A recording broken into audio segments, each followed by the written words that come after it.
Hello students, let us study two examples of electrolysis. In one we will use non-attackable electrode and in another we will use attackable electrode. Right, so here platinum and here copper. Platinum is not going to take part in the reaction and copper is going to take part in the reaction. Right, so what is electrolyte over here? Electrolyte is an acidified copper sulfate solution. Okay, so why are we taking acidified copper sulfate solution? So that ions, means this will dissociate in large scale, so large number of ions are there and it will conduct electricity in large amount. That is the reason. And electrolytic cell is made up of ion crucible. Right, now the electrodes, so electrodes are made up of platinum. Electrodes are made up of platinum.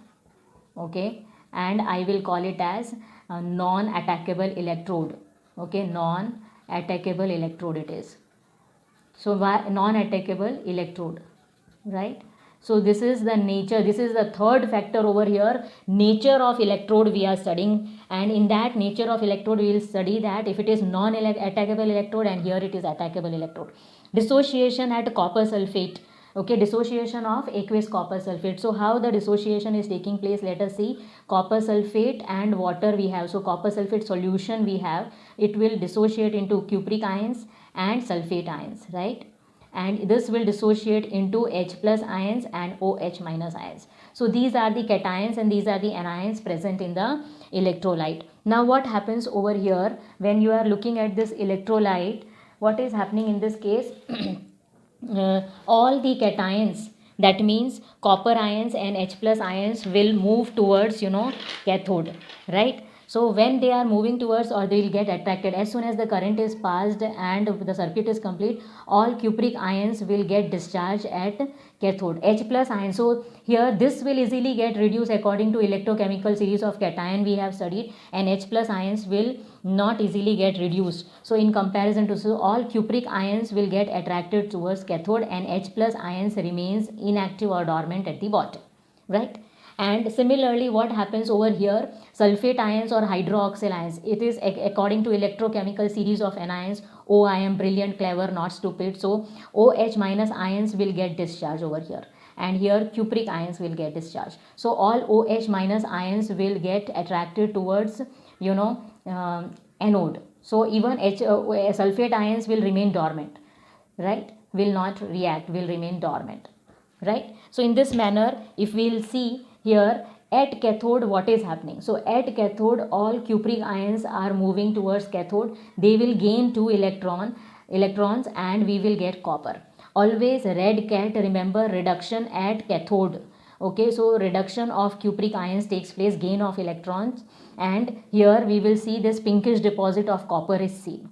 Now what happens at anode? So all OH minus ions are getting attracted, they will lose one electron and will form OH. But we know that one OH is not stable, 4 OH together decomposes and forms two molecules of water and oxygen gas. So what are the products formed over here? Here the product is copper and here the product is oxygen. So you'll see here bubbles, oxygen gas seems to liberates at anode and pinkish deposit of copper is seen at or on cathode, you will say. So observation number 1, we will see that here a pinkish deposit of copper is seen on the cathode. This is one observation. Second observation, we will see that here hydroxyl ions at anode, okay, OH minus ions are oxidized to water and oxygen. Right, and the third main observation is over here, all the copper ions, see whatever the copper ions present in the electrolyte, all are moving towards or getting attracted towards cathode and getting deposited, turning into copper over here. So what happens, the blue color of the solution, okay, acidified copper sulfate, when you are saying it is blue in color, so blue color of the solution if you'll see will get fade away. So the blue color of the solution, the blue electrolyte turns colorless over here. blue color of the electrolyte turns colorless or fades away. Why? Because all the copper ions present in the electrolytes are deposited in the form of copper on cathode, right? So these are the three observations. Now let us understand what is the difference of this electrolysis of aqueous copper sulfate with copper electrodes. What is the difference? So in this also the electrolyte is acidified copper sulfate solution. Acidified copper sulfate solution, right? So in this also the electrolyte is the same. Now here the electrolyte will consist of what? Copper ions. So what are the ions? Copper ions, sulfate ions, H plus ions and OH minus ions. Now what is the electrode? Electrode is made up of copper over here, right? So copper rods are the electrode. Copper rods, right? And I will say attackable electrode. What is the nature of the electrode? Attackable electrode means it will take part in the reaction. So attackable electrode. Here anode is these are attackable electrodes, and here these are non-attackable electrodes. Dissociation at the copper sulfate solution. So what's happening over here? Same what we studied over here. Copper sulfate will dissociate into cupric ions and sulfate ions, right? And water molecules will dissociate into H plus ions and OH minus ions. Again, like same way over here, let us understand over here that which ions will get discharged. So you will see all cupric ions will get discharged at cathode. Why? Because copper ions will easily get reduced and H plus ions will not easily get reduced, right? Sulfate ions and OH minus ions. So actually OH minus ions should get discharged. Here cupric ions are getting discharged. But we have to let us understand over here the electrode is made up of copper, right? Anode is made up of copper. Now these are negative ions and even copper. So which one will easily oxidize? So out of these two, according to electrochemical series of anion, hydroxyl ions. But if you compare these two, which one will easily get oxidized? Copper. So each here copper block when we are saying, so copper atoms, each copper atom loses 2 electrons, okay, and comes in the form of ions.